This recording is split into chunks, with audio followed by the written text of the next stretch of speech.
अग्नि देवता को स्वाहा और पितरों को स्वधा। ध्यान दीजिएगा, भगवान के दो मुख हैं। भगवान दो जगह से भोजन करते हैं महाराज। पहला मुख कौन सा है? तो वेद भगवान कहते हैं मुखादग्निरजायत। पहला मुख भगवान का अग्नि है महाराज। और दूसरा मुख कौन सा है भगवान का? ब्राह्मणोश्च मुखमासीत। दूसरा मुख भगवान का ब्राह्मण है। अग्नि में स्वाहा और ब्राह्मण के मुख में आहा।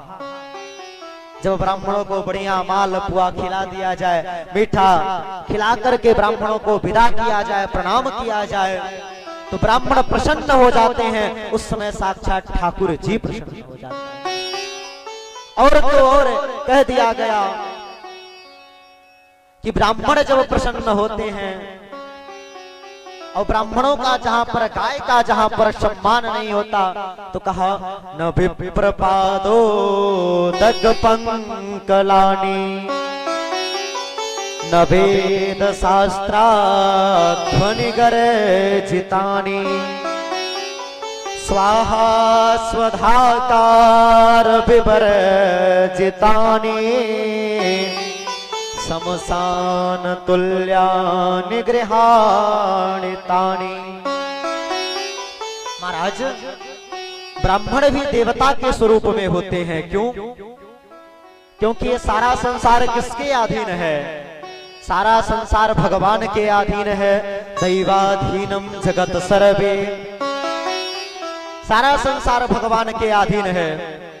और भगवान किसके अधीन है? मंत्राधीनम च देवता। देवता लोग मंत्र के अधीन हैं। और मंत्र किसके अधीन है? ते मंत्रा ब्राह्मणाधीना। वो मंत्र जो है ब्राह्मणों के अधीन है। इसलिए तस्माद ब्राह्मण देवता। इसलिए ब्राह्मण भी देवता के समान ही होते हैं। इसलिए ब्राह्मणों के मुख से भगवान ही भोजन करते हैं। और जिस घर में ब्राह्मणों का चरण नहीं पड़ता, ब्राह्मण अपने चरण चिन्हों को नहीं धुलवाते हैं, विप्रन के पग धोबन से जही द्वार पे कीचड़ होवत नाही।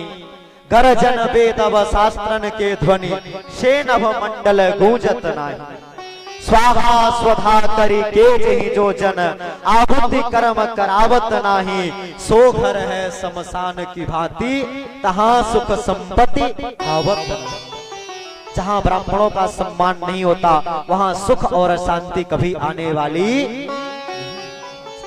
और ब्राह्मण वही है, ब्रह्मम जानाति सा ब्राह्मणा। जो ब्रह्म तत्व को जानता हो वही ब्राह्मण है।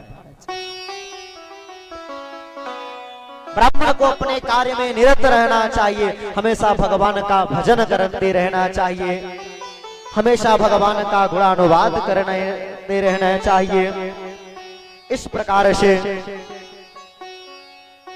भगवान श्री मैत्रेय मुनि जी कहते हैं, सुनिए विदुर जी महाराज, एक बार पितामह ब्रह्मा के यहाँ समस्त देव परिकर बीच अपने प्रिय पुत्र दक्ष प्रजापति को प्रजापति का अधिकार घोषित कर दिया।